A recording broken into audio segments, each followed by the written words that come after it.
অনেক ফ্যামিলি আছে যেখানে আলু পটলের তরকারি কেউ পছন্দ করে না বা খেতে চায় না।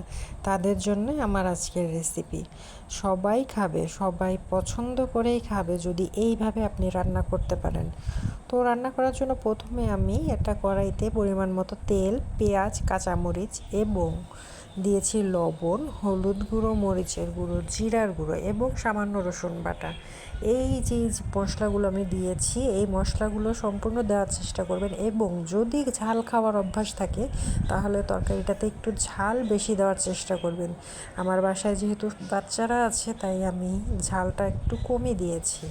আপনি চাইলে এখানে শুকনো মরিচের পরিমাণটা অথবা কাঁচা মরিচের পরিমাণটা একটু বাড়িয়ে দিলেই ঝালটা বেশি হবে এবং তরকারিটা আরও বেশি সুস্বাদু লাগবে খেতে। তো যাই হোক, আমি যে মশলাগুলো দিয়েছিলাম, মশলাগুলো দিয়ে সুন্দর করে হাতে একটু মেখে নিয়েছি। মেখে নিয়ে তারপর আমি আলু এবং পটল চিকন করে লম্বা করে কেটে রেখেছিলাম, সেটা দিয়ে একটু মাখিয়ে নিলাম।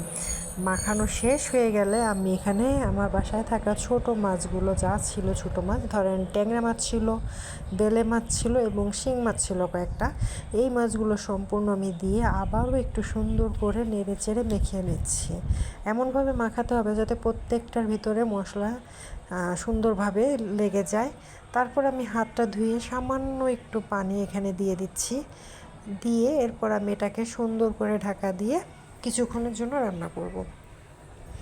তো এই তো খুব সহজেই তৈরি হয়ে যাবে আপনার এই তরকারিটা। এবং যদি একবার আপনার ফ্যামিলি মেম্বারকে খাওয়াতে পারেন যে পটল পছন্দ করে না বা ছোটো মাছ পছন্দ করে না, সেও তারপর থেকে আপনার কাছে এই তরকারিটাই খেতে চাইবে বারবার।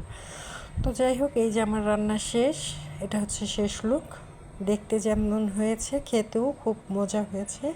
সবাই ভালো থাকবেন, আল্লাহ হাফেজ।